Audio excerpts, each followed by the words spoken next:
तो स्टार्ट करते हैं। कल हमने आपको कॉम्प्लेक्स नंबर स्ट्रेट लाइन के बारे में बताया था, तो वो जनरल इक्वेशन तक मैंने आपको बता दिया था।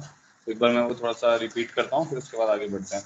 तो सबसे पहले हमने ये पढ़ा था कि argument of z minus z1 upon z minus z2 equal to 0 और पाए या 0 यूनियन पाए अगर मैं लिखता हूँ तो ये मेरे को कंप्लीट लाइन दे देगी passing through z1 and z2। इस पे बस ओपन आ जाएगा क्योंकि z1 z2 इसमें इंक्लूडेड नहीं होते, बट हम स्टिल इसको क्या बोलते हैं, complete line passing through z1 and z2। So locus of z is a line passing through z1 and z2। तो ये आ जाता था, ठीक है, ये आ गया। इसके बाद हमने क्या बोला था, इसी को कन्वर्ट कर लिया था। इसको कैसे कन्वर्ट किया था, इसको ऐसे लिख दिया था z माइनस z1 का cap is equal to z minus z2 का कैप इंटू ई की पावर उल्टा 0 और ई की पावर उल्टा पाए। तो इसका जब स्केलिंग बोथ साइड्स किया था तो ये भी बताया था कि z कैप का अगर आप होल स्केयर करते हो तो ये z बाय z बार के बराबर आता है, ठीक है। तो होल स्केयर जब हमने किया था तो हमारे को ये टर्म आ गई थी z minus z1 upon z bar minus z1 bar is equal to z minus z2 upon z bar minus z2 bar. ये जो इक्वेशन थी ये किसकी इक्वेशन थी, equation of straight line in 2 point form, ठीक है। तो वो इक्वेशन तो वही है, equation of straight line passing through z1 and z2 ही है। इसको कॉन्जुगेट फॉर्म भी बोलते थे और इसको 2 पॉइंट फॉर्म भी बोलते थे, ठीक है। तो इसी को क्रॉस मल्टीप्लाई करके आपके पास फिर इक्वेशन कुछ इस टाइप की बन जा रही थी, z bar 1 z1 bar 1 z2 bar 1 is equal to 0, ठीक है। z bar 1 z1 bar 1 z2 bar 1। ये क्वेश्चन जो आ रही थी ये किसकी इक्वेशन आ गई हमारे पास, equation of a line passing through z1 and z2 in determinant form. तो ये हमारे पास डिटरमिनेंट फॉर्म में आ गई, इसको हम बोले थे डिटरमिनेंट फॉर्म, ठीक है। तो ये क्रॉस मल्टीप्लाई किया था, क्रॉस मल्टीप्लाई करके जो इक्वेशन आई थी उसको फिर हमने आयोटा से मल्टीप्लाई भी किया था। जब हमने आयोटा से मल्टीप्लाई किया था तो वो इक्वेशन फिर हमने उसमें क्या किया था, आयोटा z1 माइनस z2 को या आयोटा z2 माइनस z1 किसी एक को हमने a मान लिया था, ठीक है। जब जैसे हमने a माना तो वो इक्वेशन मेरी बन गई थी a z bar plus a bar z plus b equal to 0, ठीक है। ये इसको हमने बोला था जनरल इक्वेशन ऑफ लाइन, और ये ध्यान रखा था इसमें कि a iota is the vector और along the direction of the line. Line की दो डायरेक्शन हो सकती हैं, प्लस वाला भी हो सकता है, ए आयोटा प्लस वाला भी हो सकता है, माइनस ए आयोटा भी हो सकता है। तो हमने ए आयोटा को ले लिया था, ठीक है। तो A Z bar plus A bar Z plus B equal to 0, जिसमें ए कॉम्प्लेक्स नंबर है और बी रियल नंबर है। ये एक लाइन की इक्वेशन है, general equation of a line. और इसको अगर आप सिंप्लीफाई करोगे तो किस फॉर्मेट में आ जाएगी, A X plus B Y plus C equal to 0 में आ जाएगी, ठीक है। इतना मैंने कल आपको बता दिया था, ठीक है जी। अब आगे बढ़ते हैं। तो वैसे अगर मैं इसको लिखकर आपको शो करना चाहूँ, जैसे मेरे पास मान लो ये क्वेश्चन है A X plus capital B Y plus C is equal to 0, ठीक है। इसको इस फॉर्मेट में लाने की कोशिश करें, देखो आप ये वाली इक्वेशन और ये वाली इक्वेशन सेम ही रहेगी, ठीक है। तो आप क्या करो, जब अब x और y तो हमारे इसमें दोनों क्या है, रियल है, ठीक है। अब मेरे को इसको यही जो लाइन है ये दोनों लाइन सेम ही है, बस वो क्या रहा है, ये आपकी रियल प्लेन में लाइन है और ये हमारी कौन से प्लेन में, ये आर्गेंट प्लेन में लाइन है, जिसको हम कॉम्प्लेक्स प्लेन भी बोलते हैं, ठीक है। तो कॉम्प्लेक्स प्लेन में ये हमारी लाइन है। तो अगर आप देखोगे तो अभी मैं इससे वाली फॉर्म बना देता हूँ, उससे भी ये बना सकते हो, इससे वो बना सकते हो, एक ही बात है, कहीं से कुछ भी बना लो। तो मैंने क्या किया, x को मैंने मान लिया z plus z bar divided by 2। x क्या रियल पार्ट ऑफ z है ना, let's say z is x plus iota y, z bar is x minus Etah y, ठीक है। तो x किसके बराबर आ जाएगा, z plus z bar by 2 के बराबर आ जाएगा। y किसके बराबर आ जाएगा, z minus z bar by 2 iota के बराबर आ जाएगा, ठीक है। तो a टाइम्स ऑफ x किसके बराबर आ जाएगा, z plus z bar by 2, ठीक है, प्लस b y इसके बराबर आ जाएगा z minus z bar by 2 iota plus c is equal to 0। ये टर्म आ जाएगी हमारे पास। इसमें ये ध्यान रखना है, इसमें तो एबीसी रियल है, जो कैपिटल एबीसी है ना ये तो रियल है क्योंकि ये तो रियल प्लेन की क्वेश्चन है, ठीक है जी। फिर अब मैंने क्या किया, z का कोफिशिएंट देखा, z का कोफिशिएंट क्या आ रहा है a/2। अच्छा, इसको आयोटा को पहले मैं सेट कर लेता हूँ। आयोटा को कैसे सेट करेंगे, ऊपर नीचे आयोटा से मल्टीप्लाई करते हैं, नीचे आयोटा स्क्वायर क्या बन जाएगा, -1, तो ये वाली टर्म हमारी माइनस में आ जाएगी, ठीक है। तो z किसके बराबर आ जाएगा, a/2 minus b iota bye 2, ठीक है, जेड बार के साथ क्या कोफिशिएंट आ जाएगा, देखो a/2 plus b iota by 2, ठीक है, और प्लस c का एज इट इज ही पड़ा रहेगा। तो आपको आपने इसको क्या मान लेना है, a मान लेना है। तो ये वाली टर्म आपकी क्या आ जाएगी, a कॉन्जुगेट, क्या बन गया equation, a z bar plus a bar z plus c is equal to 0। तो c को b मान लो, इसको b मान लेते हैं ताकि आप एकदम मैच हो जाए। देख रहे हो, c तो रियल था ही पहले से, कैपिटल C। ठीक है, तो आपका a किसके बराबर हो जाएगा, a plus iota b by 2 के बराबर हो जाएगा। तो बस ये रिलेशन आ गया, a कॉम्प्लेक्स नंबर है ही, a is a complex number and b is a real number. समझ गए, तो सेम ही इक्वेशन है, बस उसको हम रिप्रेजेंट कर रहे हैं कॉम्प्लेक्स प्लेन के ऊपर, तो उसको फिर z की टर्म्स में लिखना पड़ेगा। ठीक है, नेक्स्ट मैंने आपको ये भी ध्यान रखना है कि इस लाइन के लॉन्ग a आयोटा, इस लाइन के लॉन्ग एक वेक्टर होता है। ठीक है, अब इसके बाद क्या हुआ, फिर कॉम्प्लेक्स स्लोप डिफाइन कर दिया हमने। तो कॉम्प्लेक्स स्लोप का ऐसा कुछ नहीं है कि भाई ये रियल स्लोप से निकली है, ऐसा कुछ नहीं है। तो मतलब क्या हुआ कि जैसे जैसे इसकी थ्योरी डेवलप हुई, तो उसके बाद ये समझ आया कि भाई हमें कॉम्प्लेक्स स्लोप भी डिफाइन कर लेनी चाहिए। जैसे हमने रियल प्लेन में रियल स्लोप डिफाइन करी थी, हमने पैरेलल की कंडीशन बताई थी, पैरेलल की बनाई थी, याद है, पैरेलल की भी कंडीशन बनाई थी और परपेंडिकुलरिटी की भी बनाई थी, एंगल्स की भी बनाई थी। सेम उस तरीके से फिर हम कॉम्प्लेक्स स्लोप भी डिफाइन कर रहे हैं। बाकी अभी तक ये इसी ऑर्डर में इसका जैसे जो डिस्कवरीज हुई हैं, जो भी इनकी इक्वेशंस आई वो इसी ऑर्डर में आई हैं। इसके बाद लोगों ने ये भी सोचा मैथमेटिशियंस ने कि अब हम स्लोप को डिफाइन कर लेते हैं। तो स्लोप कैसे डिफाइन करेंगे वो देखते हैं। तो ये बस इस तरीके से डिफाइन किया गया ताकि हम जैसे वहां पे हमने स्लोप कैसे डिफाइन किया था, tan थीटा डिफाइन कर दिया था, तो डिफाइन की हुई चीज है ना, तो सेम उसी तरीके से यहाँ पे भी हमने स्लोप को डिफाइन किया।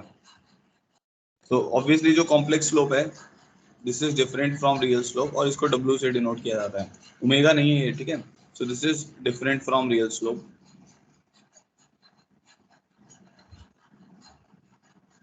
जो m होती थी हमारी। ठीक है, तो इसका इसका डेफिनेशन होता है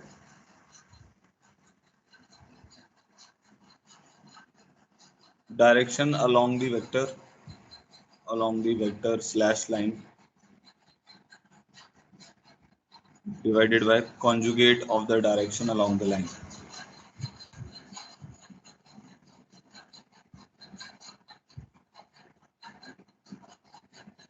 ठीक है, क्या डेफिनेशन है, along the line एक वेक्टर बनाओ, डायरेक्शन वेक्टर, और उसका कॉन्जुगेट ले लो, डिवाइड में उसका कॉन्जुगेट करो। ठीक है, तो अब जैसे फॉर एग्जांपल मैं बोलता हूँ कि मेरे पास एक लाइन है जो कि z1 z2 से पास कर रही है, तो इसकी स्लोप क्या होगी।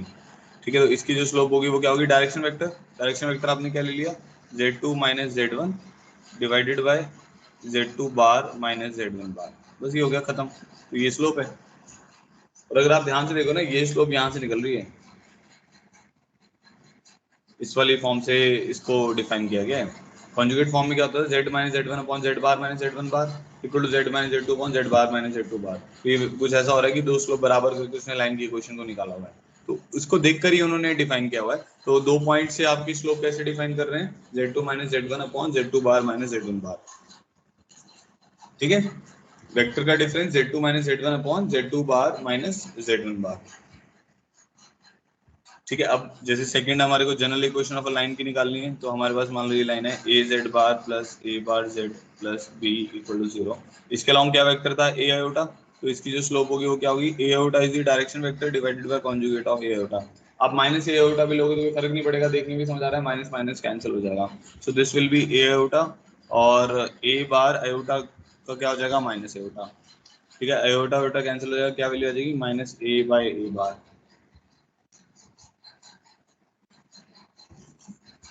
ठीक है, तो स्लोप ऑफ अ लाइन क्या आ जाएगी, minus A by A conjugate. बात समझ आई हो तो बताओ, यहाँ तक सबको क्लियर है तो ऑल क्लियर करो एक बार। कोई किसी को कंफ्यूजन है तो बताओ, मैं बता दूंगा दोबारा से। जल्दी से चैट बॉक्स में ऑल क्लियर करो।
वो क्लियर हो गया, ठीक है। चलो आगे बढ़ते हैं, नेक्स्ट आते हैं।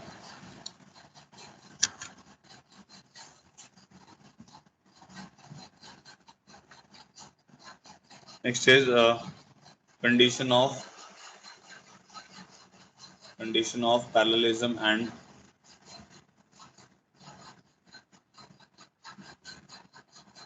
perpendicularity।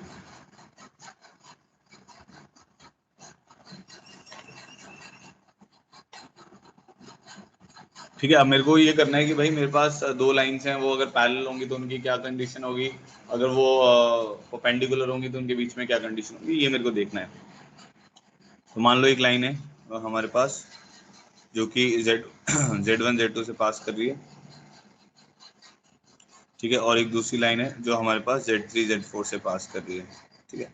ये दोनों लाइन हमारी पैरेलल है।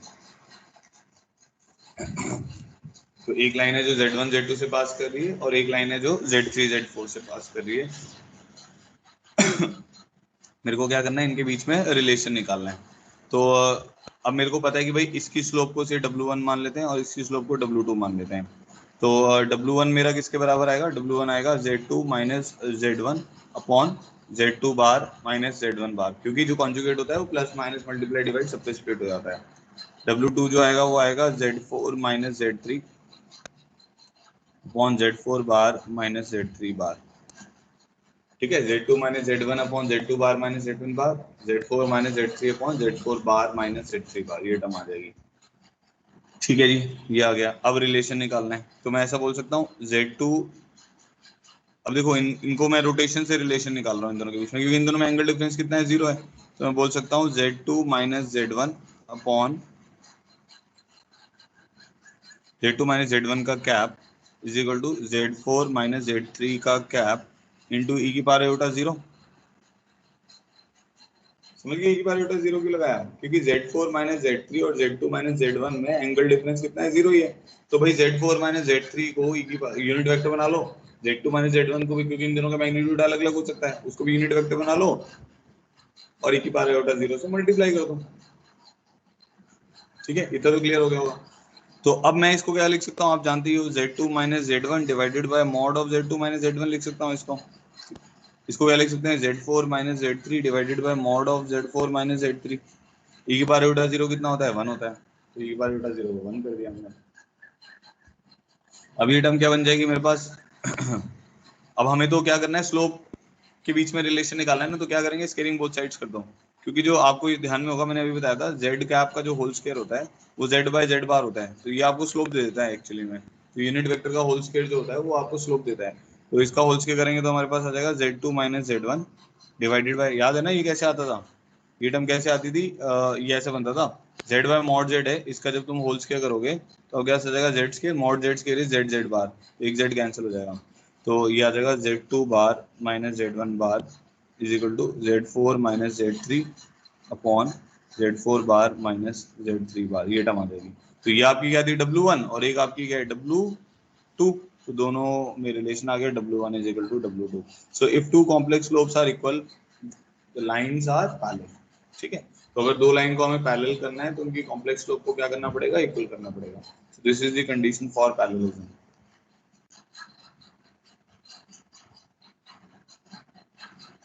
ठीक है, समझ आ गया होगा सब लोगों को, आगे बढ़ते हैं। अब परपेंडिकुलरिटी के लिए आते हैं, तो ये मेरी पहली कंडीशन हो गई पैरेललिज्म के लिए, पैरेलल लाइंस के लिए। अब बी कंडीशन लिखते हैं परपेंडिकुलर लाइंस के लिए।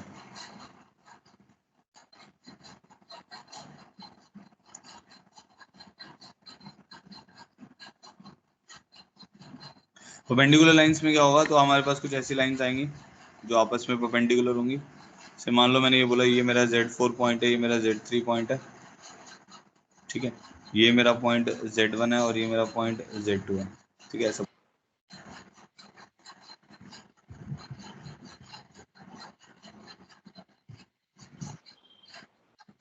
तो मुझे इनके बीच में रिलेशन निकालना है, ठीक है। तो वही सेम वाली बात है, ये मेरी स्लोप आप जानते हो W2 है, ये वाली जो स्लोप है मेरी W1 है।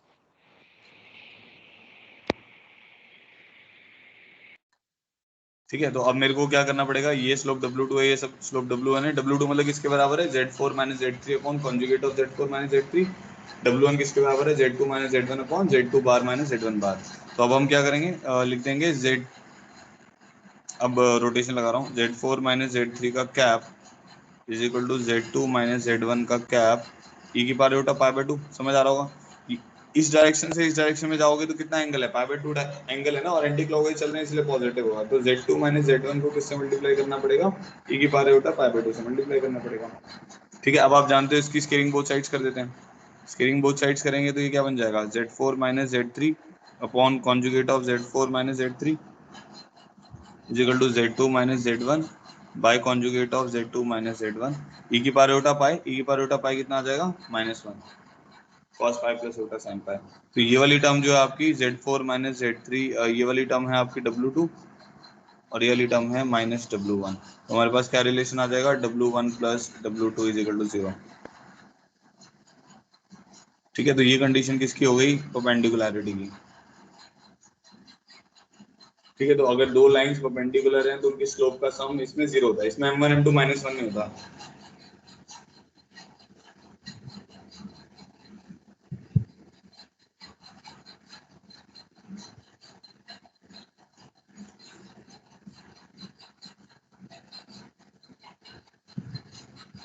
बताओ भाई, क्लियर करो, यहाँ तक सब क्लियर है कि नहीं क्लियर है।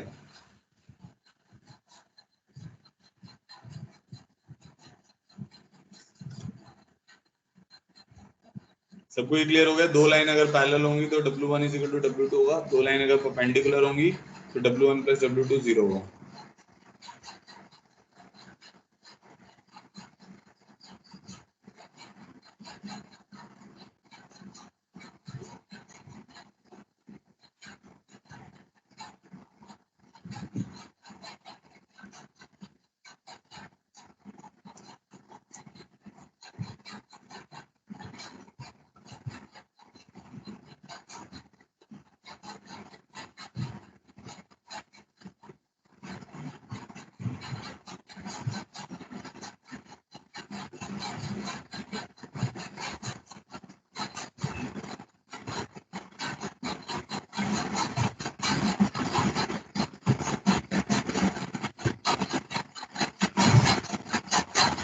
ठीक है, चलो आगे बढ़ते हैं। अब नेक्स्ट है, इसके बाद हमारे को कुछ क्वेश्चंस करना है इसके।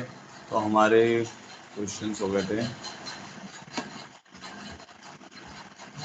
49 हो गए थे आई गेस, मैं देखता हूँ। 49 हो गए थे।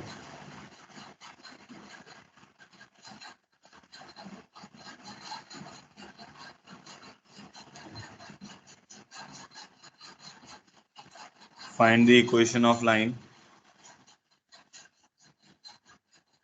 Passing through C where C belongs to capital C। C belongs to capital C कहने का मतलब है C एक कॉम्प्लेक्स नंबर है। ठीक है, एंड perpendicular to line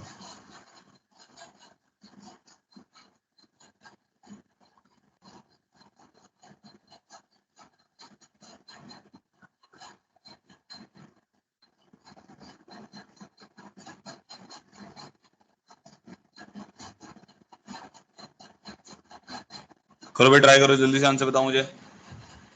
हमें इक्वेशन ऑफ स्ट्रेट लाइन निकालनी है passing through complex number C and perpendicular to line passing through Z1 and Z2 A part में, और बी पार्ट में perpendicular to line A Z bar plus A bar Z plus B equal to 0। जल्दी से try करो, बहुत easy सा question है ये।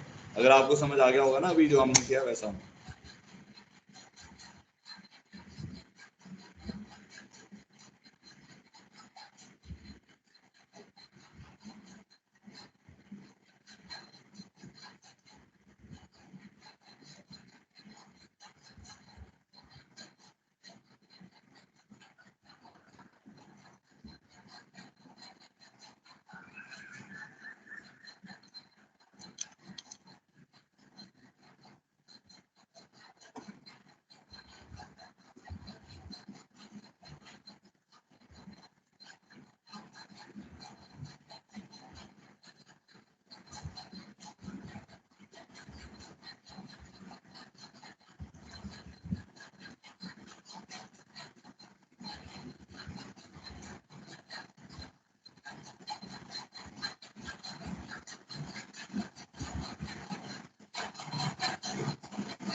इसका भी आंसर आ रहा है चैट बॉक्स में लिखो।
देखो चलो मैं बता रहा हूँ क्या करना था। जैसे फर्स्ट पार्ट में क्या बड़ा सिंपल सा क्वेश्चन है ये लाइन जो है ये किससे पास कर रही है, Z1 Z2 से पास कर रही है। ठीक है जी, पास करा दिया।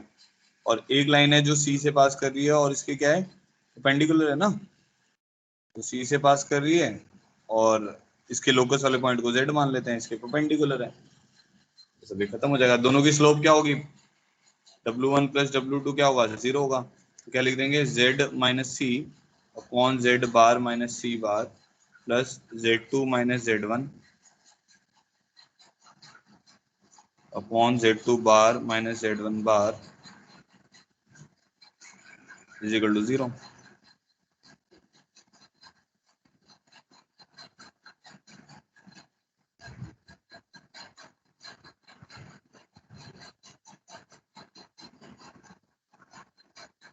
Z minus C upon Z bar minus C bar plus Z2 minus Z1 upon Z2 bar minus Z1 bar is equal to 0। बस ये सॉल्व, इसको और सिंप्लीफाई कर सकते हो, बट ये इसका आंसर है। आया समझ कैसे? बस Z के लोकस ही तो निकालना था, बाकी सारी क्वांटिटी तो नो नहीं तुम्हें। C भी पता है, Z1 भी पता है, Z2 भी पता है। नेक्स्ट वाले में क्या होगा, नेक्स्ट वाले में हमारे पास क्या, एक लाइन जो है वो हमें पता है। नेक्स्ट लाइन है हमारी A Z bar plus A bar Z plus B equal to 0। तो there is a line passing through C, उसके लोकस वाले पॉइंट को आप क्या मान लो,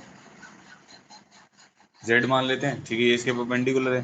तो इसकी स्लोप क्या होता था, ए आयोटा, तो क्या जगह Z minus C upon Z bar minus C bar plus ए आयोटा क्या होता था, ए आयोटा, ए आयोटा नहीं डायरेक्ट लिख देते ना, उसी स्लोप की देती थी minus A by A bar.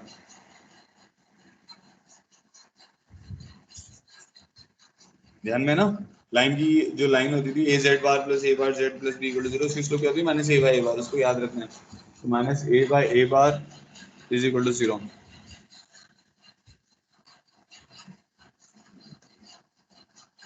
तो ये हमारे पास हो जाएगा Z minus C upon Z bar minus C bar minus A by A bar is equal to 0।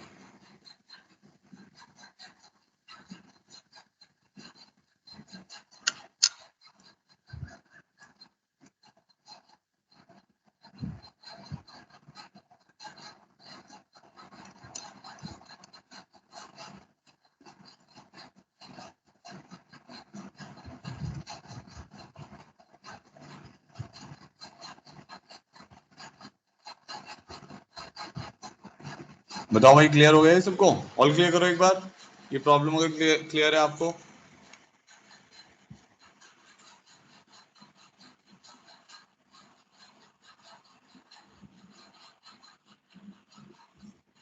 ठीक है,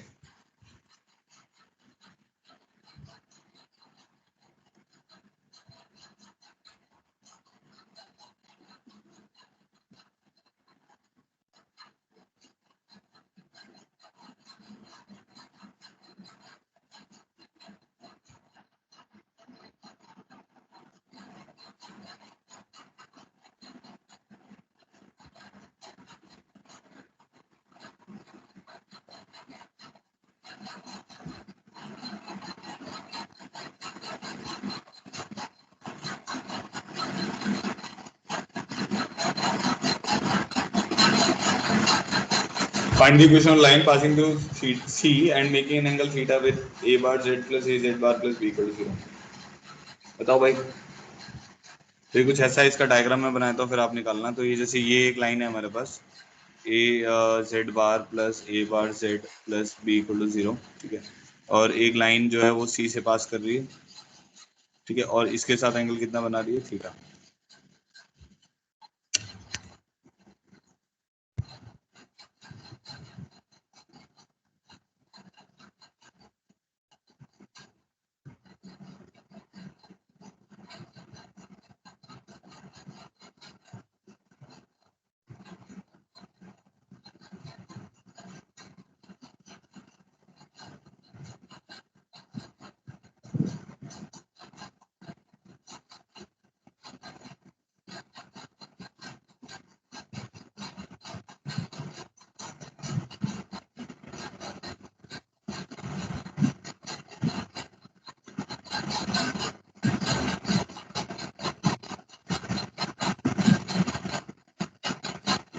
बताओ भाई, इसका आंसर बताओ।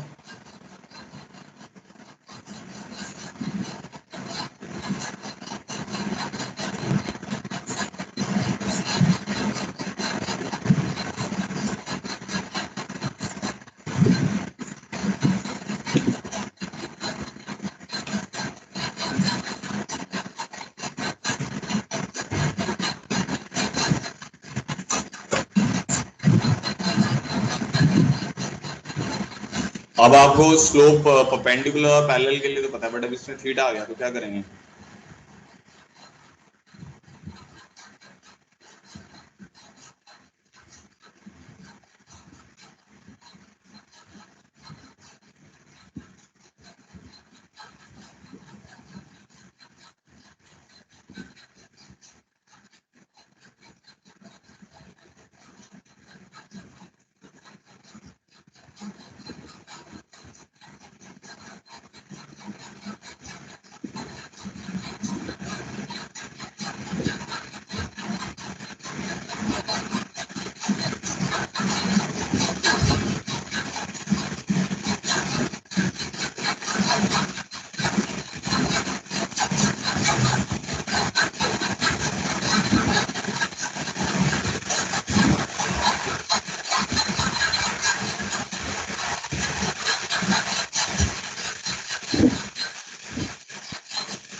देखो क्या है कि मान लेते हैं ये वाला पॉइंट जेड है जिसका हमें लोकस निकालना है, और ये डायरेक्शन क्या थी, ए ओटा, याद है ना आपको।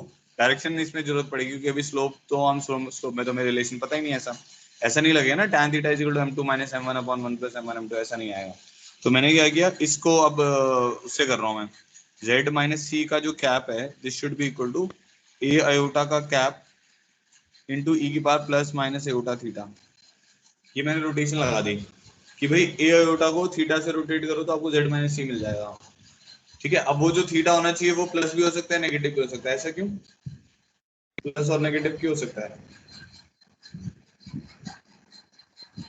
क्योंकि उसने बोला है कि भाई ये जो लाइन है जो सी से पास कर रही है वो गिवन लाइन के साथ क्या बना रही है, थीटा बना रही है। तो ऐसी दो लाइन होंगी ना, एक थीटा अपवर्ड डायरेक्शन में बनाएगी और एक थीटा डाउनवर्ड डायरेक्शन में बनाएगी। तो अब हम क्या करेंगे, हम इसको स्लोप बनाना है हमें, तो हम क्या करेंगे, स्केलिंग बोथ साइड्स कर दो। स्केलिंग बोथ साइड से वो स्लोप वाली फॉर्मेट में आ जाता है, आपको पता है। तो ये बन जाएगा z - c upon z bar - c bar is equal to, ये बन जाएगा -a/a बार e की power plus minus 2 iota theta, ठीक है। तो ये हमारी लाइन की इक्वेशन हो गई, z - c upon z bar - c बार plus a/a bar e plus minus 2 iota theta.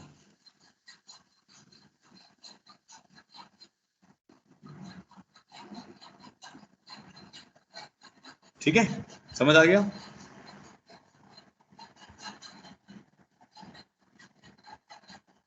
बताओ भाई, कोई कंफ्यूजन है तो किसी को भी।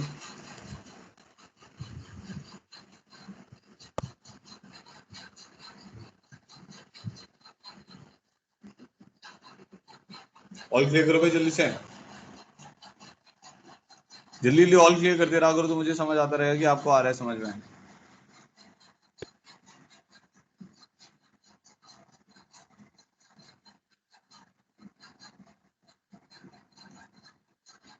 ठीक है, नेक्स्ट देखो, find the relation between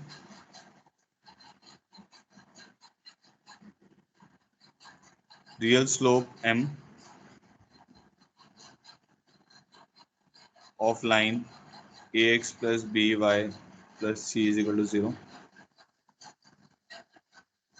and complex slope w of line a z bar plus a bar z plus b equal to 0। तो इस क्वेश्चन में उसने बोला है कि भाई रियल स्लोप में और कॉम्प्लेक्स स्लोप में हमें रिलेशन निकालना है। ठीक है, रियल स्लोप और कॉम्प्लेक्स स्लोप में रिलेशन निकालना है। तो वही आपकी एक रियल लाइन है और एक कॉम्प्लेक्स लाइन है। तो सेम अभी जैसे मैंने बताया भी था कि रियल लाइन और कॉम्प्लेक्स लाइन में मैं क्या करूंगा, रिलेशन बना लूंगा, फिर उसकी स्लोप को उसकी स्लोप में रिप्रेजेंट, किसी एक को दूसरे की टर्म में एक्सप्रेस करना है आपको। तो हम वही करते हैं जो अभी हमने किया था कि A X plus B Y plus C is equal to 0 line की क्वेश्चन लिख लेते हैं। इसमें ए बी सी आपके रियल नंबर्स हैं। ठीक है, तो ये हो गया। अब मेरे पास क्या आएगा,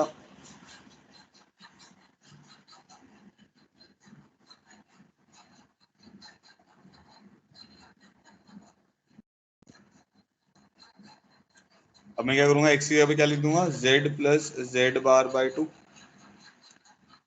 y की जगह क्या लिख दूंगा, z minus Z bar by 2 iota plus c is equal to 0। तो z के साथ कोफिशिएंट आ जाएगा a बाई 2। अच्छा, इसको आयोटा बनाना पड़ेगा पहले। तो क्या करेंगे, इसमें आयोटा से मल्टीप्लाई डिवाइड कर देंगे। तो आयोटा से मल्टीप्लाई डिवाइड करेंगे तो क्या आ जाएगा, यहाँ पे आयोटा आ जाएगा और यहाँ पे माइनस आ जाएगा। समझ लो, नेक्स्ट लाइन में लिख देते हैं। ठीक है, इसको आयोटा से मल्टीप्लाई डिवाइड कर देते हैं। तो z plus Z bar by 2। ठीक है, तो आयोटा स्क्वायर -1 होता है ना, तो b by 2 Z minus Z bar iota plus C is equal to 0। ठीक है, तो अब z का कोफिशिएंट क्या आ रहा है मेरे पास, a बाई 2 और यहाँ पे आ रहा है minus B iota by 2 plus z bar का कोफिशिएंट आ रहा है a by 2 plus B iota by 2 plus C is equal to 0। ठीक है, तो अब कंपेयर करने पर हमारे पास क्या आ जाएगा, ए जेड बार होता है तो स्मॉल ए आ गया मेरे पास a plus iota B divided by 2 और स्मॉल बी जो आ गया वो सी के बराबर आ गया। ठीक है, इतना तो हमने देख लिया था। अब मेरे को रिलेशन निकालना है। ठीक है, अब जो कॉम्प्लेक्स स्लोप होती है उसमें लिख लेते हैं। कॉम्प्लेक्स स्लोप क्या होती थी, minus A by A conjugate होता था। तो minus of A plus iota भी आएगा डिवाइडेड बाय कॉन्जुगेट क्या आएगा, ए minus Etah B, to to cut जाएगा दोनों तरफ से, डिनोमिनेटर और न्यूमरेटर से। ठीक है, अब जो रियल स्लोप होती है वो क्या करो, बी से डिवाइड कर दो। तो ए बाई बी से डिवाइड कर दिया, माइनस आयोटा आ जाएगा। यहाँ पे क्या आ जाएगा, ए बाई बी माइनस एटा। समझ आ गया कैसे लिखा हुआ है। ठीक है, अब स्लोप जो होती है वो किसके बराबर होती है, माइनस ए बाई बी तो होती है, क्योंकि लाइन की क्वेश्चन क्या है हमारे पास, A X plus B Y plus C. तो स्लोप जो रियल स्लोप है हमारी वो किसके बराबर है, नेगेटिव ऑफ एक्स का कोफिशिएंट डिवाइडेड बाय वाई का कोफिशिएंट। तो माइनस ए बाई बी है, तो माइनस ए बाई बी की जगह अब हम क्या लिखेंगे, एम। तो माइनस एम माइनस एटा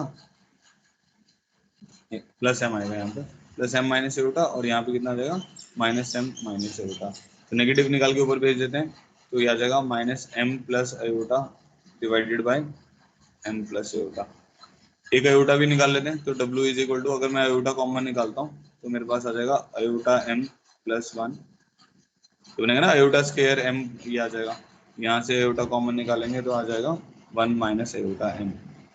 तो बनेगा आयोटा प्लस m। ठीक है, तो ये वाली टर्म आ जाएगी 1 plus iota m divided by 1 minus iota m। सो ये रिलेशन होता है इसमें।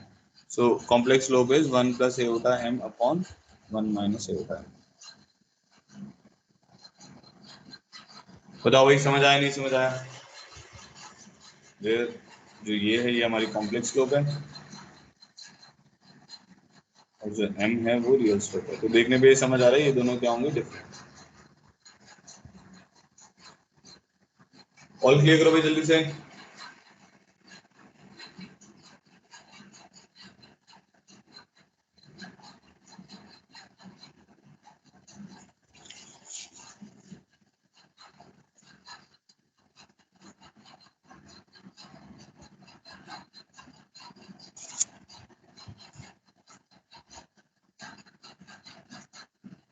ठीक है, नेक्स्ट आगे बढ़ते हैं। ये नेक्स्ट क्वेश्चन है 53.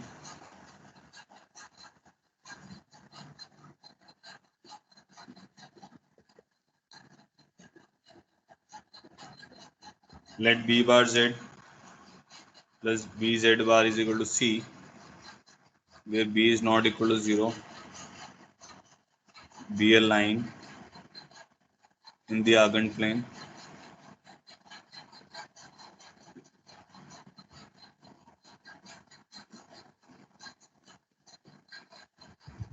where b bar is the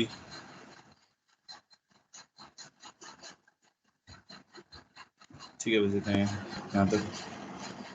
ठीक है, तो बेसिकली ये एक ही जगह बी लिखा हुआ है, तो ऐसा नहीं है कि बी रियल होगा आपका. बी आपका कॉम्प्लेक्स नंबर है और सी रियल है. ठीक है, तो ये ध्यान रखना है. If a point z1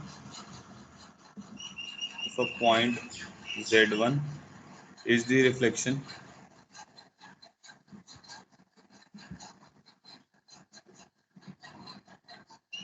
reflection of a point z2 through the line, image है मतलब उसका. ठीक है, z1 का इमेज z2 है. थ्रू द लाइन, कौन सी वाली line? b bar z plus bz bar plus equal to c, then value of z1 bar b plus z2 b bar divided by c is. फिर एक बार try कर लो 1 minute के लिए, फिर मैं बता रहा हूँ.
ट्राई करो भाई सब लोग.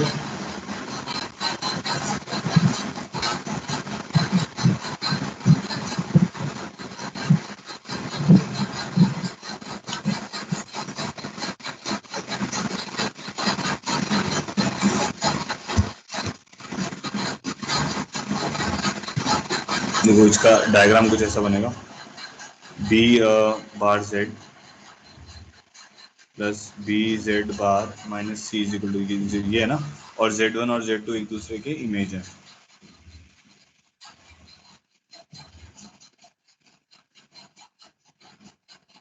ये लेंथ और ये लेंथ आपस में बराबर है.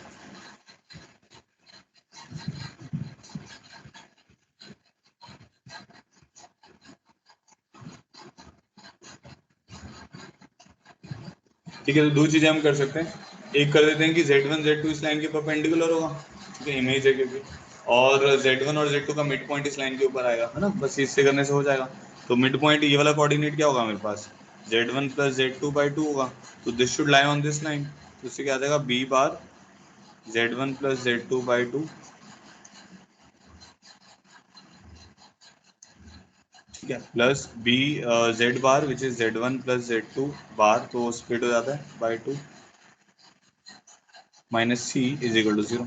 तो अगर एलसीएम ले लेते हैं तो मेरे पास आ जाएगा B bar z1 plus z2 plus B times of z1 bar plus z2 bar minus 2c is equal to 0। तो एक रिलेशन तो ये आ गया, ठीक है। दूसरा रिलेशन स्लोप से आ जाएगा, तो स्लोप में ये रिलेशन क्या आएगा कि भाई इसकी स्लोप क्या होती है minus A bye A bar, तो minus B by B bar इसकी स्लोप है। तो z1 minus z2 minus z1 upon conjugate of z2 minus z1 plus minus B by B bar, this should be equal to 0। z2 minus z1 upon z2 bar minus z1 bar plus minus B by B bar is equal to 0। अब इसको cross multiply करो तो क्या आएगा, इसको यहाँ लिख देता हूँ मैं, यह आ जाएगा B bar z2 minus z1 minus B times of z2 bar minus z1 bar, ठीक है। बाकी दोनों टर्म जीरो में चले जाएंगी, इक्वल टू 0। एक रिलेशन ये आ गया हमारे पास। अब हमें क्वेश्चन में क्या चाहिए वो देख लेते हैं एक बार। क्वेश्चन में चाहिए बी z1 बार, बी z1 बार चाहिए, ठीक है। और दूसरा कौन सा चाहिए, z2 बी बार के साथ z2 चाहिए। तो आप क्या करो ना, ये आपकी पहली कंडीशन है, ये आपकी दूसरी कंडीशन, इन दोनों को ऐड कर दो। एक ऐड करने से बनेगा, सब्ट्रैक्ट करने से बनेगा।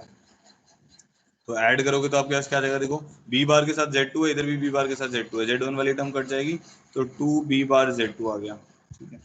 इधर देखो इन दोनों को ऐड करोगे तो क्या होगा, बी जेड वन बार, तो 2 B Z one bar minus 2c is equal to 0। तो हमारे पास आ जाएगा B bar z2 plus B Z one bar is equal to C. तो हमें क्या निकालना था, B bar z2 plus B Z one bar divided by C, तो वन आंसर आ जाएगा इसका। तो B bar z2 plus B Z one bar divided by C is equal to 1। So this is the answer। बताओ भाई, clear हुआ कि नहीं क्लियर हुआ?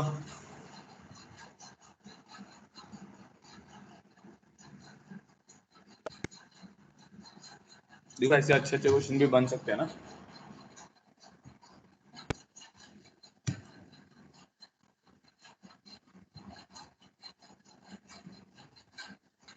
ठीक है, एक और करते हैं लाइन के ऊपर क्वेश्चन। ये था 53।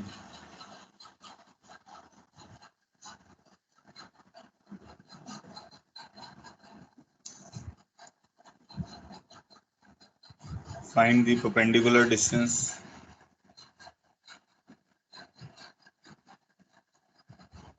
of a point C where C is a complex number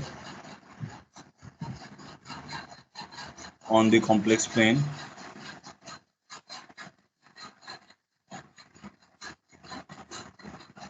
from the line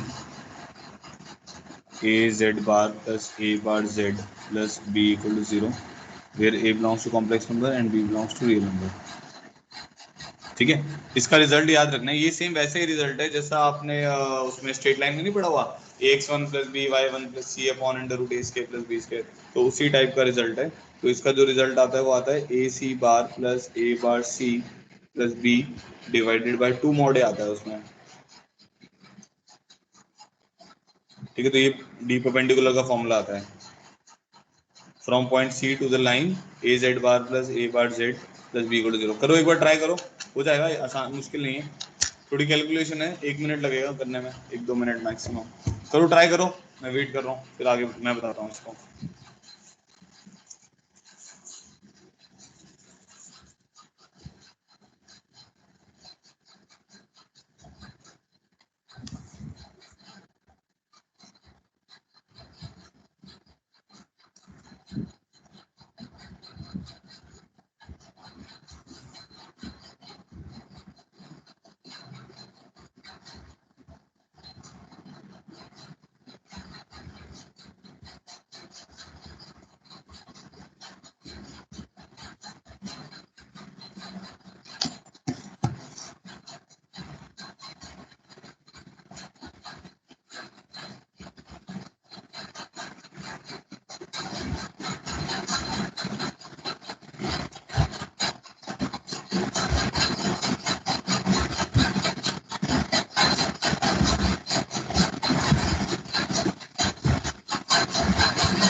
बन गई ये बात।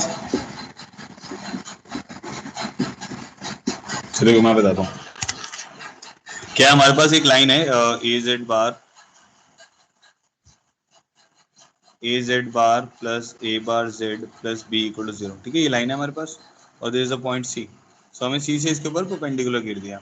ठीक है, तो सी कॉम्प्लेक्स नंबर है। अब ये मान लेते हैं ये पॉइंट पी है और ये पॉइंट क्यू है, तो मेरे को पी क्यू की लेंथ चाहिए। ये तो मेरा कंसर्न है कि मेरे को पी क्यू की लेंथ चाहिए। तो इस पॉइंट को मैंने क्या मान लिया, डी मान लिया। ठीक है जी। तो सी भी मेरा कॉम्प्लेक्स नंबर है और डी भी मेरा कॉम्प्लेक्स नंबर है। तो मेरे को बेसिकली निकालना है P Q is equal to mod of C minus D या डी माइनस सी।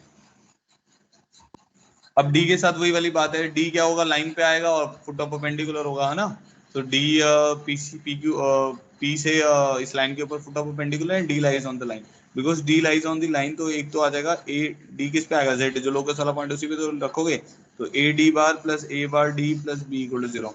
इससे तो आगे कि भाई जो डी है वो इस लाइन के ऊपर सेटिस्फाई कर रहा है। अब एक कर देते हैं कि भाई C minus D upon C bar minus D bar plus minus A by A bar is equal to 0। ये क्या कर दिया मैंने, भाई दोनों लाइन जो है वो आपस में परपेंडिकुलर है, तो W1 प्लस W2 0 कर दिया। इससे एक रिलेशन और आ जाएगा, तो वो निकालते हैं। तो वो क्या आ जाएगा, C A bar minus D A bar minus A C bar plus A D bar is equal to, समझ आ गया होगा। क्रॉस मल्टीप्लाई कर दिया, A bar C minus A bar D minus A C bar plus बन जाएगा ये, और ये बाकी नीचे वाली टर्म को 0 में भेज दिया। ठीक है, अब आपको ध्यान रखना है सी माइनस डी निकालना है। ठीक है, तो मेरे को बेसिकली डी तो चाहिए नहीं ना, डी तो अननोन क्वांटिटी, डी इलिमिनेट करना है मुझे किसी तरीके से। तो यहाँ पे क्या रिलेशन आ रहा है, यहाँ पे आ रहा है A D bar minus D A bar. ये देखो, A D bar minus D A bar, this term is equal to A D bar minus D A bar. ये टर्म किसके बराबर आएगी, A D bar minus D A bar, ये उधर चला जाएगा तो ये आ जाएगा ए C bar minus C A bar, ये बन जाएगा। ऐसे ही A D bar plus A bar D जो है वो किसके बराबर है, वो माइनस बी के बराबर है। ठीक है, अब मुझे डी निकालना है, ये ध्यान रखना है। तो डी निकालने के लिए मैं क्या करूंगा, इन दोनों को सब्ट्रैक्ट कर देता हूँ, माइनस माइनस प्लस हो जाएगा। ये सब्ट्रैक्ट करने से क्या होगा, डी बार हट जाएगा, हमारे पास आ जाएगा minus two A bar D is equal to A C bar minus C A bar plus B. ठीक है, तो जो मेरा डी आ रहा है वो किसके बराबर आ रहा है, डी आ जा रहा है C A bar minus A C bar minus B,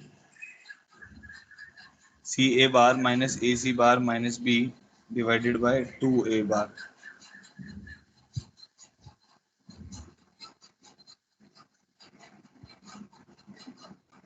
ठीक है, C A bar minus A C bar minus B divided by two A bar. D A D हो गया। अब निकालना क्या था, सी माइनस डी निकालना ना, मैं तो बस खत्म हो गया प्रॉब्लम। तो आ जाएगा सी माइनस डी, क्या आ जाएगा मेरे पास, C A bar minus A C bar minus B divided by two A bar का होल मॉडुलस। तो ये बन जाएगा हमारे पास two A bar C minus A bar C plus A C bar plus B divided by two A bar. तो क्या बन गया ये, A bar C plus A bar C plus A C bar plus B का modulus divided by two A bar का modulus लिखो या to ए का मॉडुलस लिखो, एक ही बात है।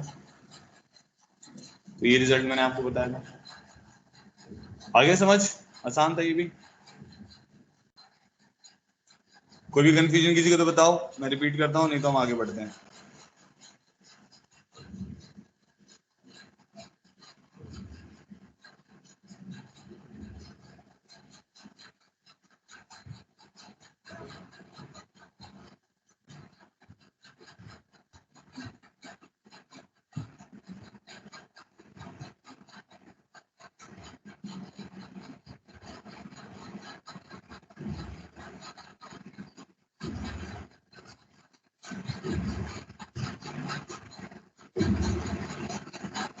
ठीक है, नेक्स्ट लिखो, circle in complex.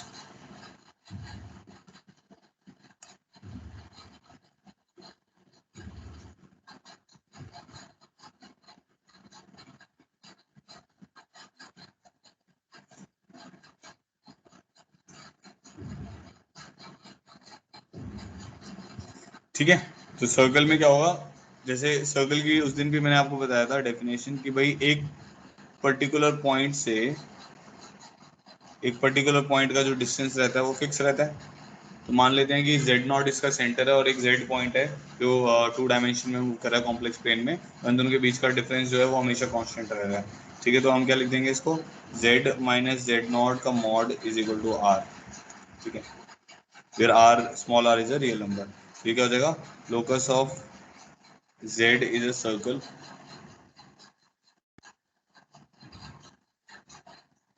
centered at z naught and radius equals to small r. Locus of z is a circle centered at z naught and radius is equal to small r.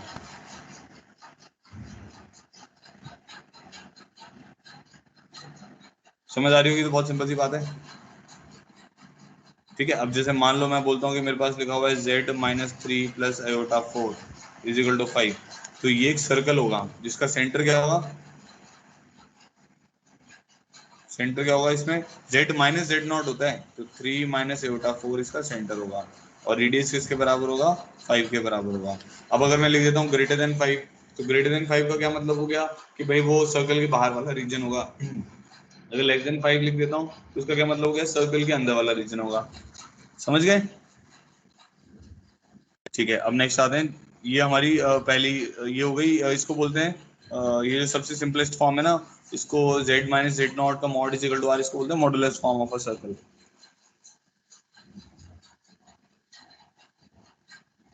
क्योंकि modulus वाली term में दिया हुआ है। Next हम आते हैं general equation of a circle. अब जनरल इक्वेशन निकालूंगा मैं।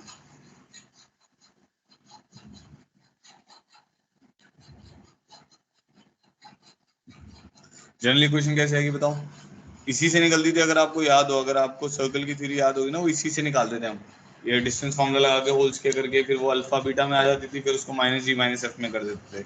सेम वही मैं करने वाला हूँ। तो मैंने क्या किया, Z minus Z nought whole square कर दिया। होल स्क्वायर करेंगे तो आएगा जेड माइनस जेड नॉट का मॉड का whole square is equal to R square. तुम्हारे पास आएगा Z minus Z not, Z bar minus Z not bar is equal to, ये वाली टर्म मेरी क्या आ जाएगी, आर स्क्वायर आ जाएगी। ठीक है, तो अब इसको मल्टीप्लाई करेंगे तो आ जाएगा Z Z bar minus Z Z not bar minus Z not Z bar plus Z not bar minus R square is equal to 0। तो मेरे पास टर्म क्या आ जाएगी, Z Z bar minus Z Z not bar, ठीक है, minus Z not Z bar plus इसको क्या लिख सकता हूँ, मॉड जेड नॉट का square minus R square is equal to 0। ठीक है, अब हम करते क्या थे इसको, अब जैसे इसको थोड़ा सा सिंप्लीफाई और कर लेते हैं ताकि हमारा, अब ये जो इक्वेशन है ये भी एकदम सही है, इसमें ऐसा कुछ गड़बड़ नहीं है, बट इसमें क्या है, ये जनरल इक्वेशन नहीं है। जनरल इक्वेशन क्यों नहीं है, क्योंकि इसमें कुछ टर्म्स नेगेटिव हैं, कुछ टर्म्स पॉजिटिव हैं। जनरल इक्वेशन में हम क्या करते थे, सारी टर्म्स को पॉजिटिव करने की कोशिश करते थे। तो हम क्या करते हैं, इसमें ए जेड बार बनाएंगे ना, तो हम क्या करेंगे, ए मान लेते हैं अब माइनस जेड नॉट को, let a is equal to minus Z nought and b is equal to mod of Z not का स्केयर माइनस आर स्केयर। तो मेरे पास ये वाली टर्म आ जाएगी, Z Z bar plus A Z bar plus A bar Z. देखो ये वाली टर्म जो बनेगी ये तो बन जाएगी माइनस जेड नॉट ए, और ये वाली टर्म माइनस जेड नॉट का बार है ना, तो ए बार कितना होगा, माइनस जेड, ए बार किसके बराबर होगा, माइनस जेड नॉट के बार के बराबर होगा। तो A Z bar plus A bar Z, और इसको हमने बी मान ही लिया। तो ये हमारी जनरल इक्वेशन हो गई। उसको अगर आप सिंप्लीफाई करके देखोगे ना, देखो Z Z bar is X के plus Y square, this term is mod of Z square, तो ये टर्म जो है ये हमारी X square plus Y square के बराबर है। और ये जो टर्म है ये तो आपकी वही है ना, 2gx plus 2fy plus C, तो है ये लाइन की इक्वेशन ही तो है ये।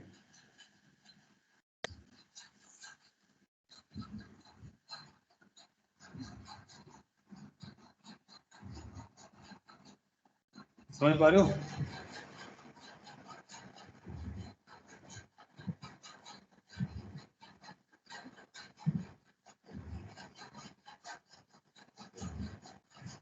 ठीक है, तो हमारी अब इक्वेशन क्या होगी, जनरल इक्वेशन क्या होगी, ये वाली जो इक्वेशन है इसी को हम जनरल इक्वेशन और स्ट्रेट लाइन कर देंगे, तो बन जाएगा Z Z bar plus A Z bar plus A bar Z plus B equal to 0 is the general equation, is the general equation of a circle.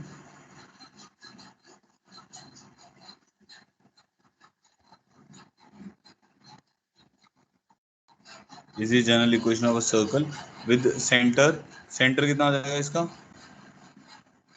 Centre z not था ना, तो minus ए हो गया सेंटर, इसका centre हो गया minus ए, और radius कितना हो जाएगा, रेडियस भी निकाल लेते हैं। रेडियस के लिए हमने b लिखा होता ना, b किसके बराबर था, mod of z not square minus r square, ये लिखा हुआ है यहाँ पे, तो r निकाल लेते हैं यहाँ से। तो r किसके बराबर हो जाएगा, मॉड ऑफ z नॉट का स्क्वायर माइनस b का under root, mod z naught तो है नहीं, a है ना हमारे पास, तो ये a स्क्वायर माइनस b हो जाएगा, तो ये वाली टर्म आ जाएगी, रेडियस आ जाएगा under root of mod of a square minus b, mod लगाना पड़ेगा, कॉम्प्लेक्स नंबर है ना, ठीक है, mod of a square minus b। समझ आया नहीं समझ आया बताओ।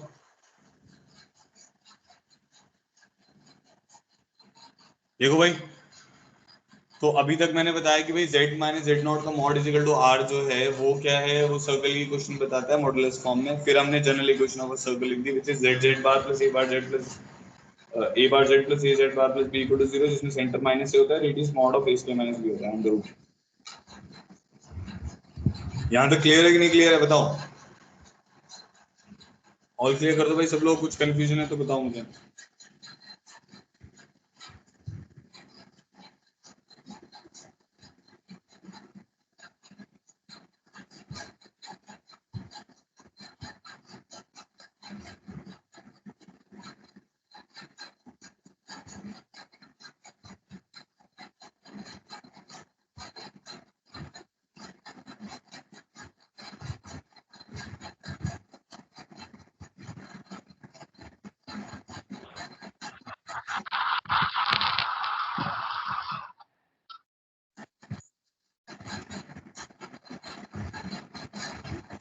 ठीक है चलो नेक्स्ट देखो, अब नेक्स्ट है हमारे पास argument form of a circle. ये थोड़ी मुश्किल है, ध्यान से सुनना, बच्चों को समझ नहीं आती।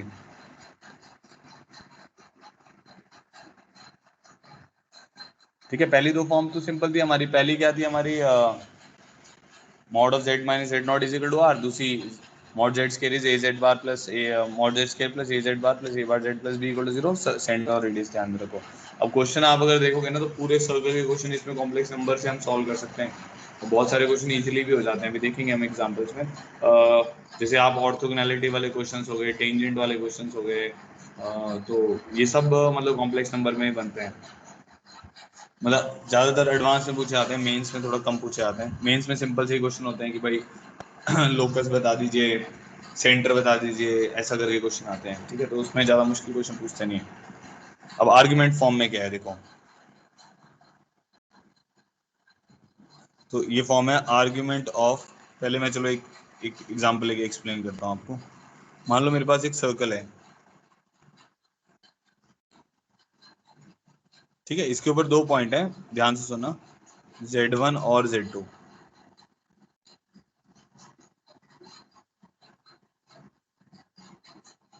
ठीक है, और मैंने एक पॉइंट यहाँ पे ले लिया से z, ये मेरा लोकस वाला पॉइंट है। तो मैं अब ऐसा एक डायग्राम बना रहा हूँ, ये मेरा एक्यूट एंगल है ना, तो और इसको मैंने थीटा मान लिया, तो ये मेरा थीटा है। तो आप ये जानते हैं कि Z2 Z1 को अगर मैं ज्वाइन करता हूँ तो ये सर्कल को दो पार्ट्स में डिवाइड कर रहा है, एक माइनर सेगमेंट है हमारा और एक मेजर सेगमेंट है। मेजर सेगमेंट में मेजर आर के ऊपर जो भी एंगल होगा उसकी वैल्यू थीटा होगी, माइनर सेगमेंट में जो भी एंगल बनेगा Z2 Z1 कॉर्ड के साथ वो पाई माइनस थीटा होगा। तभी समझ आता है मैं, ठीक है, क्योंकि साइक्लिक कोऑर्डिनेटर बनेगा। अब हम क्या कर रहे हैं, एक रिलेशन बनाना चाह रहे हैं इन दोनों में, इसमें z माइनस जेड टू और z माइनस जेड वन में इन दोनों में एक रिलेशन बनाना चाह रहे हैं। वो मुझे क्या इक्वेशन देगा, वो एक सर्कल की इक्वेशन दे देगा या उसकी एक पर्टिकुलर आर्क की इक्वेशन दे देगा, तो वो मैं आपको बताना चाह रहा हूँ। अब है क्या कि अगर आप इस वेक्टर को देखो, इसको मान लेते हैं b है, ये a है और ये c है, तो अगर आप सी बी वेक्टर को देखो तो ये वाले वेक्टर की डायरेक्शन है z माइनस जेड टू, तो इसको मैंने z माइनस जेड टू मान लिया। ये वाला जो वेक्टर है ये मेरे पास क्या है, z माइनस जेड वन है। तो अगर मैं इस एंगल की बात करूं तो ये वाला एंगल भी मेरा क्या रहने वाला है, थीटा ही तो रहने वाला है, क्योंकि यहाँ पर हमने थीटा माना हुआ है। तो हो क्या रहा है, z माइनस जेड वन और z माइनस जेड टू के बीच का एंगल डिफरेंस थीटा है। तो मैं कैसे ऐसा लिख सकता हूँ, z माइनस जेड वन का cap is equal to z minus Z two का कैप इंटू ई की पावर उल्टा थीटा, ऐसा लिख सकते हैं ना, कि भाई z minus Z one cap जो है, देखो इधर से इधर को जाओगे तो z माइनस जेड टू को रोटेट करोगे, z माइनस z2 को जब आप रोटेट करोगे थीटा से तो आपको क्या मिलेगा, z माइनस z1 ही तो मिलेगा, वही मैंने यहाँ पे लिखा हुआ है। ठीक है, तो इसको अगर मैं अब आर्ग्यूमेंट वाली फॉर्म में लिखना चाहूँ, क्योंकि ये मेरी फॉर्म आर्ग्यूमेंट है, तो मैं लिख सकता हूँ argument of z minus z1 upon z minus z2 is equal to theta, ये बन जाएगा। अब ये थीटा कहाँ कहाँ तक रहेगा, आप अगर आप ध्यान से देखो ये थीटा कहाँ कहाँ तक रहेगा, ये थीटा मेजर आर्क में रहेगा। तो ये वाला जो पॉइंट, ये वाला जो लोकस है, ये हमारे पास मेजर आर्क में आ जाएगा। समझ गए? अगर ऐसी एक टर्म आप नीचे वाली आर्क के लिए भी लिख लेते हो, थीटा माइनस पाई या पाई माइनस थीटा जो भी बनेगी वो देख के लिखनी पड़ेगी, डायरेक्ट नहीं लिखना है, तो मुझे माइनर आर्क दे देगा। अभी इस पर्टिकुलर केस में क्योंकि थीटा एक्यूट है तो मुझे क्या मिलेगी, मेजर आर्क मिलेगी। अगर थीटा ऑब्ट्यूज होता तो ये मेरे को माइनर आर्क मिलती। उन दोनों क्लब करके मेरे को क्या मिल जाएगा, कंप्लीट सर्कल मिल जाएगा। अच्छा मुझे ये बताओ, ये अगर थीटा एक्यूट है उस केस में ये सबको समझ आया कि मैं कैसे चेक कर रहा हूँ कि ये आर्क बन रही है?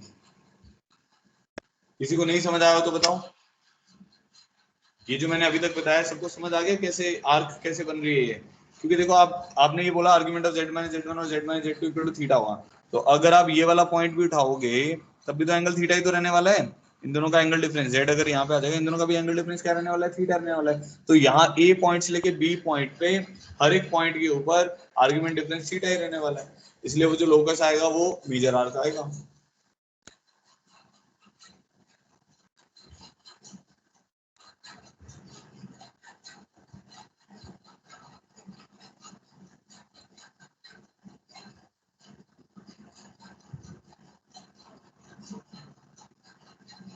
हेलो, नहीं समझ आया आप लोग को?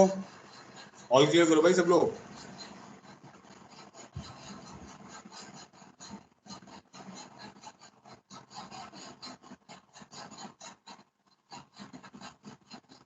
ठीक है चलो आगे बढ़ते हैं। तो अब बेसिकली अगर मैं आपको ये बोलता हूं, अब लोकस लिख रहा हूं मैं,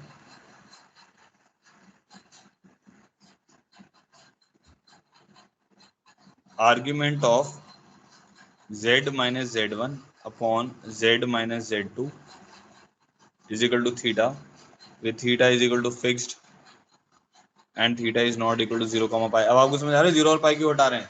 क्योंकि जीरो, अभी जिसको नहीं समझ आया अभी सुनो आगे वाला केस। जीरो और पाई हटाएंगे तो क्या होगा, जीरो पर वो स्ट्रेट लाइन बन जाएगा, बाहर वाला पार्ट पाई पे वो अंदर वाला पार्ट बन जाता है, तो स्ट्रेट लाइन बन जाएगी जीरो और पाई पे। तो जीरो को अगर आप जीरो मतलब थीटा को अगर आप जीरो और पाई नहीं लेते तो जैसे 30 डिग्री ले लिया, 45 डिग्री ले लिया, 120 डिग्री ले लिया, उसमें क्या बनेगा, उसमें वो सर्कल बन जाएगी, सर्कुलर आर्क बनेगी बेसिकली।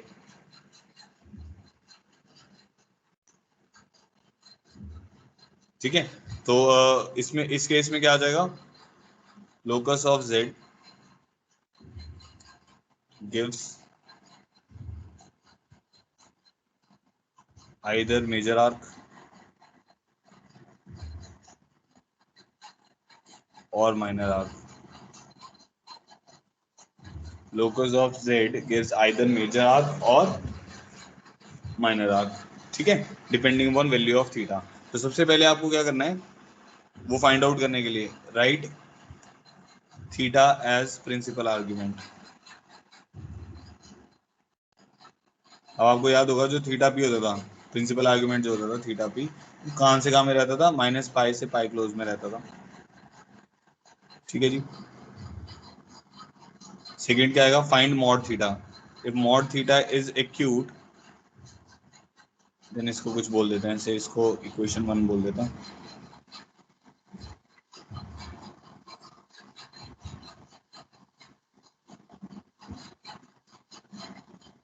ठीक है, equation 1 will represent major arc,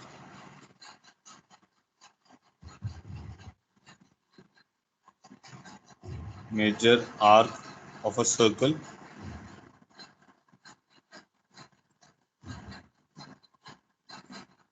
passing through z1 and z2। ठीक है, if mod theta is equal to obtuse,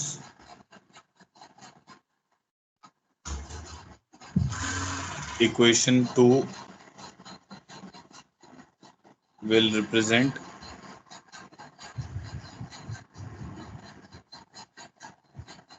minor arc of a circle, obtuse के केस में माइनर आर्क बनेगी of a circle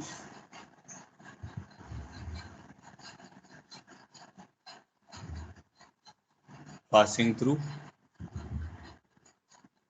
Z1 and Z2, ठीक है। Fourth, if mod theta is equal to pi by two, अगर pi by to होगा तो क्या होगा, अब वो 90 डिग्री बनाएगा, तो इसमें क्या हो जाएगा, इक्वेशन 1 थी ना, 2 नहीं थी, सॉरी, इक्वेशन 1 ही आया यहाँ पे भी, एक ही तो इक्वेशन है हमारे पास, equation 1 will represent semi circles, ठीक है। बेसिकली देखो ऐसा है कि अगर आप कोई भी एक सर्कल लेते हो, देखो सुनो एक बार ध्यान से, अगर ये डायमीटर है तो डायमीटर पे ये कितना एंगल सबटेंड करेगा, डायमीटर जो होता है वो किसी भी आर्क पे कितना एंगल सबटेंड करता है, सेमी सर्कुलर आर्क पे 90 सबटेंड करता है। अब इस डायमीटर को आप नीचे लेके जाओ, कॉर्ड बनाओ, तो कॉर्ड बनाओगे तो इस तरफ क्या कर देगा, एक्यूट कर देगा, और इस तरफ क्या कर देगा, ऑब्ट्यूज कर देगा, तो ये एंगल आपका एक्यूट होगा और ये एंगल आपका ऑब्ट्यूज होगा। तो जो माइनर आर्क में एंगल बनेगा वो ऑब्ट्यूज बनेगा, जो मेजर आर्क में एंगल बनेगा वो एक्यूट बनेगा हमेशा, और वो एंगल सेम रहते हैं क्योंकि angles in the same arc, जो सेम आर्क में एंगल होते हैं उस इक्वल आते हैं, ये प्रॉपर्टी है उसकी, ठीक है। तो अब एक एग्जांपल मैं दोबारा से कर रहा हूँ, जिसको नहीं समझ आएगा वो इसमें समझ लेना, ठीक है। तो ये जो भी आपको लॉजिक नहीं समझ आएगा वो इसमें आपको समझ आ जाएगा। तो हमने क्वेश्चन कर लिए थे प्रॉब्लम 54, प्रॉब्लम 55,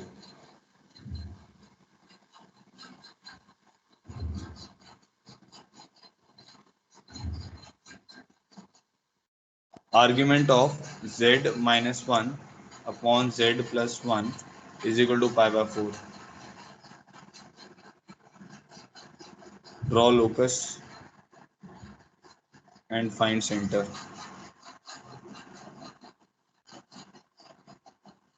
ठीक है। सेंटर रेडियस लिख दिया तो क्लियर हो जाएगा, सर्कल ही बनेगा, बट फिर भी हम देख लेते हैं, ये लोकस पूरा सर्कल नहीं बनेगा, ठीक है। तो अब करना क्या है इस क्वेश्चन के लिए, सबसे पहले तो भाई जो आपके पॉइंट्स हैं उनको प्लॉट करो।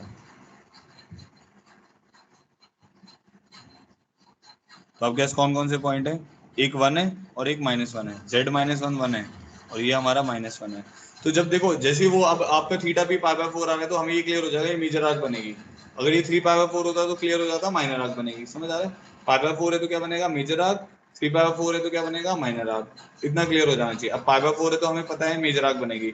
अब इससे पास करने वाली पाई बाय 4 एंगल पे दो मेजर आर्क पॉसिबल हैं, एक या तो ये वाली पॉसिबल होगी, तो दोनों बना लो पहले तो, या ये वाली पॉसिबल होगी, ठीक है, ये दोनों बना ली। अब हमें ये चेक करना है कौन सी बनेगी, तो कोई एक उठा लो, अगर वो इस कंडीशन को सेटिस्फाई कर रही होगी जो आर्ग्यूमेंट वाली कंडीशन वो बनेगी, नहीं तो दूसरी बनेगी, बस सिंपल है। तो अभी चेक करते हैं, मान लो मैं ये वाली चेक करता हूँ, ठीक है। अगर ये चेक करूंगा तो ये मैंने पॉइंट क्या मान लिया, जेड मान लिया, तो वेक्टर बनाओ, ये वाला वेक्टर कौन सा बनेगा, फाइनल माइनस इनिशियल, ये वाला वेक्टर बनेगा जेड प्लस 1, समझ लो कैसे, ये जेड है ये -1 है, तो जेड माइनस -1 जेड प्लस 1, ये वेक्टर बन गया जेड प्लस 1, ये वाला वेक्टर कौन सा बनेगा, z-1, ठीक है। ये एंगल मान लेते हैं पाई बाय 4 है, क्लियर है, पाई बाय 4, क्योंकि हमें तो पाई 4 वाला ही बनाना है, तो ये भी पाई 4 हो जाएगा। तो आप इन दोनों में रोटेशन लगा के ना आपको ये एंगल मिल जाएगा, ये मिल रहा है कि नहीं मिल रहा है, देखो z+1 रोटेट होगा तो z-1 मिलेगा, तो z-1 का cap is equal to z+1 का कैप e की पावर उल्टा पाई 4 बन रहा है। तो इन दोनों का आर्ग्यूमेंट डिफरेंस तो यही है ना, आर्ग्यूमेंट डिफरेंस पाई 4 ही तो है, तो इसमें ऐसे ही तो लिखूंगा, argument of z-1 upon z+1 is equal to pi 4।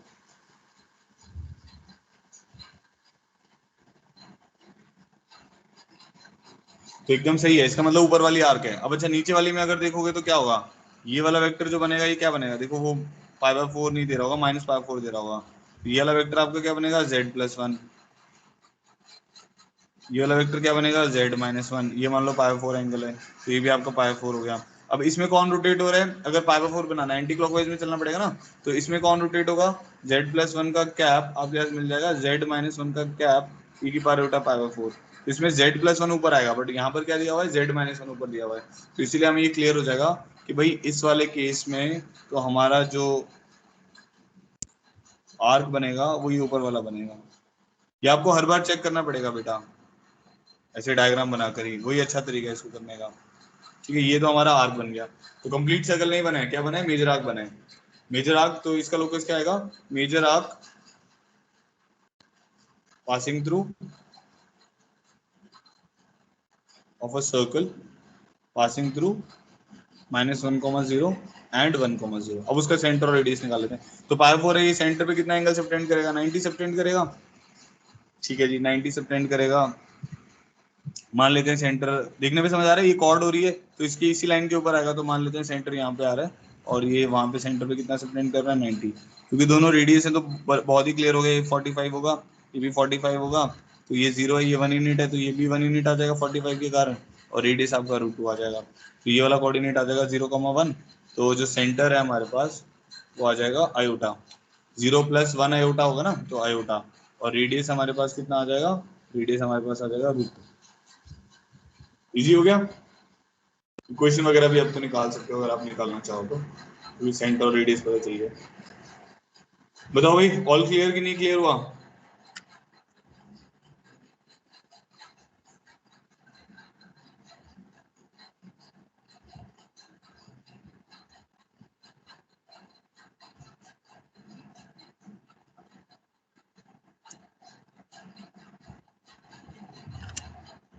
जिसको नहीं समझ आया ये वाला पार्ट एक बार नोट्स में पढ़ना और दोबारा से रिकॉर्डिंग सुनना है इसकी, ठीक है। कल सुबह हमारी सेम क्लास होगी 8 to 9:30, कल हम ये चैप्टर खत्म कर देंगे। तो हो सकता है कुछ मिसलेनियस प्रॉब्लम थोड़े से बच जाए। तो सुबह 8:30 to 9:30 AM, इवनिंग में मैं नहीं ले पाऊंगा। 8 to 9:30 AM ये सुबह की क्लास होगी सैटरडे को, कल, टुमारो, ठीक है। और for the timing complex number का पैकेज करना स्टार्ट कर दो, जो भी डाउट्स है मुझे भेजो, ठीक है। चलो आज के लिए इतने ही करते हैं, कल सुबह मिलते हैं। स्किप मत करें, मैं मतलब ये चैप्टर आगे जो लोकस, इसके पैराबोला, एलिप्स, वो सब बताएंगे।